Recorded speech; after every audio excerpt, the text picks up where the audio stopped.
ঠাকুরনগরে এই বিজ্ঞপ্তি জারির পরে উৎসবে মেতেছেন সেখানকার বাসিন্দারা। এই মুহূর্তে আপনাদের আড়িটোলার ছবি দেখাচ্ছি। সিএ বিজ্ঞপ্তি বিধি কার্যকর হওয়ার পরই বিজেপি কর্মীদের মধ্যে উচ্ছ্বাস।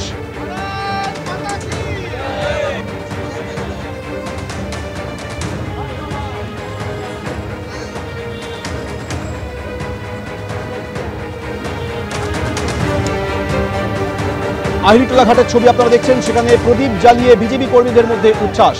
দুটি ছবি আপনাদের পাশাপাশি দেখাচ্ছি, একদিকে আহিরিটোলা ঘাট আর একদিকে ঠাকুরনগর।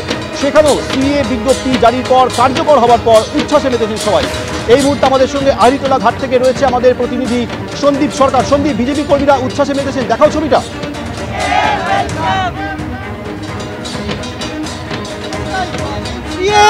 খবর আসার পরই উৎসবে মেতেছেন সারা দেশের বিজেপি কর্মী সমর্থকেরা, ব্যতিক্রম নয় কলকাতায়। তুমি দেখতে পাচ্ছ উত্তর কলকাতার আহিরিটোলা ঘাটে, সেখানে বিজেপির যুব মোর্চার তরফে এখানে এই গঙ্গার ঘাট সেখানে প্রদীপ দিয়ে সাজানো হয়েছে। ধাপে ধাপে এইভাবে প্রদীপ দিয়ে এবং ঘাটে রঙিন আলপনা করে তারা এই সিএ কে স্বাগত জানাচ্ছেন। আমরা এখানে দেখতে পাচ্ছি যে বিজেপির যুব মোর্চার নেতারা এখানে রয়েছেন, তাদের হাতে স্বাগতম সিএ লেখা ব্যানার যেমন ঠাঁই পেয়েছে, তার পাশাপাশি আপকি বার 400 পার এই পোস্টারও কিন্তু রয়েছে আমরা দেখতে পাচ্ছি। এখানে গঙ্গার ঘাটকে এইভাবে প্রদীপ দিয়ে কয়েকশো প্রদীপ দিয়ে সাজানো হয়েছে এবং সিএ কে স্বাগত জানিয়ে তারা বার্তা দিচ্ছেন। আমার সঙ্গে রয়েছেন বিজেপির যুব মোর্চার নেতারা।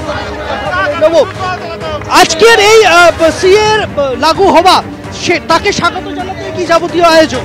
অবশ্যই মোদী সরকার যা কথা দেয় তাই রাখে। অমিত শাহজি বলেছিলেন সিএ লাগু হবে এবং মোদীজি এবং অমিত শাহজি কথা রেখেছেন, সিএ চালু হয়েছে। আর বিজেপি হচ্ছে নাগরিকত্ব দেওয়ার পার্টি, কেড়ে নেওয়ার পার্টি নয়। যারা ভুল বোঝায় তারা ভুল বুঝবেন না, সিএ হচ্ছে নাগরিকত্ব দেওয়ার জন্য সবাইকে। বুঝতে পারছো যে রীতিমতো উৎসাহ এবং উচ্ছ্বাসের ছবি ধরা পড়ছে। আমরা দেখতে পাচ্ছি যে ইন্দ্রনীল খান রয়েছেন বিজেপি নেতা, তার সঙ্গে কথা বলে নেবো। ইন্দ্রনীল বাবু, আজকের এই যাবতীয় আয়োজন কি এই সেলিব্রেশনের জন্যই?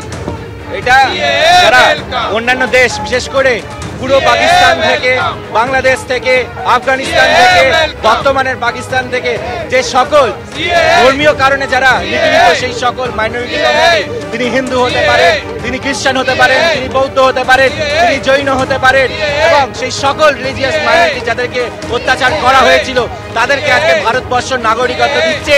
ভারতবর্ষ আজকে সব বিশ্বগুরু হিসাবে স্থাপিত হলো এবং সিএ এর মতন এত মানব দরদী একটি আইন আজকে লাগু হলো।